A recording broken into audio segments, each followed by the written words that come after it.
So I ran into a couple dilemmas, not really dilemmas, but a couple of points to point out.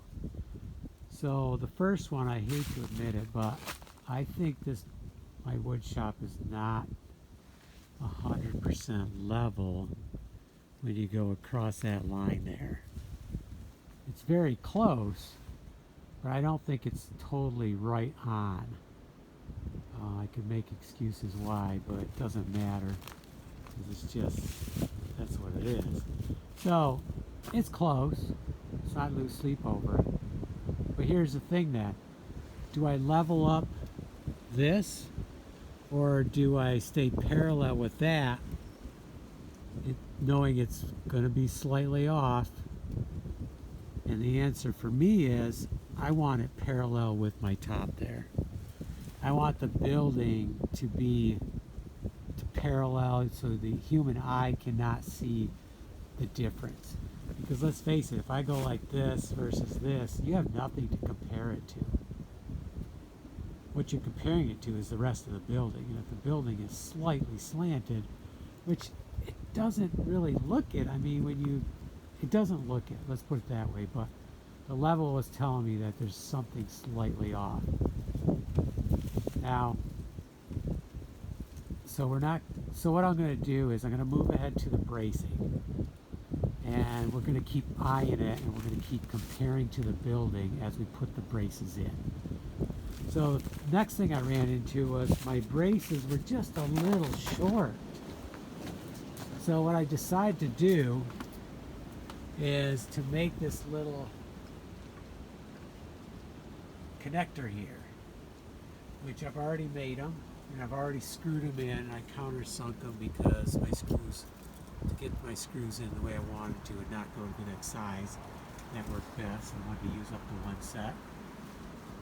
So then the next thing is, at first I was thinking I was going to put one out here, on the end here, and on the end over there, because it's next to the door, and I can't come in 2 feet and put one because the door's there.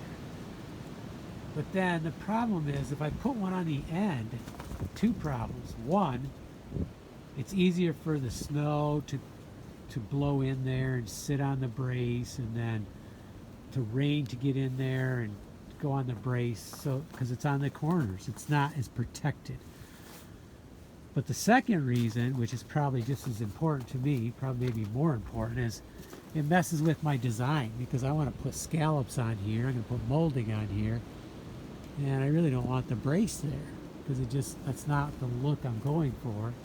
As you can see with the carport and the hot tub,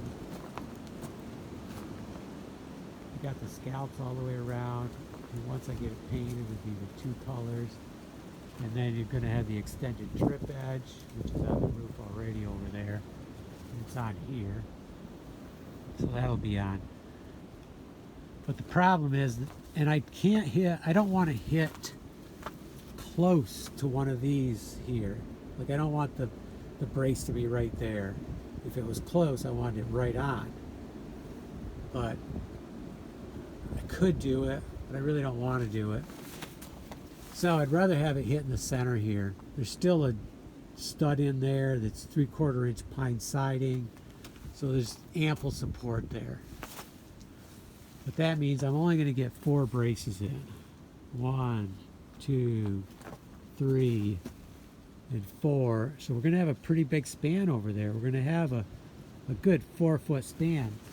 Now normally that would not be good, but I might get away with it because I'm using 2x4s for the roofing. So I might be okay. And if I feel like it's not, and maybe I probably will do this, I might put a small support right here, but on the inside of that. So it's going to be a little tight on the molding here, but it'll be just a short one, and maybe maybe just one right here. So it's out of the weather. It's not going to mess up with my design too much because I'll bring it on the inside. So that's what I'm thinking. Okay, so I have to finish marking my first support, and then I can make all 4, and then I'd like to get them in yet. That's where we're at.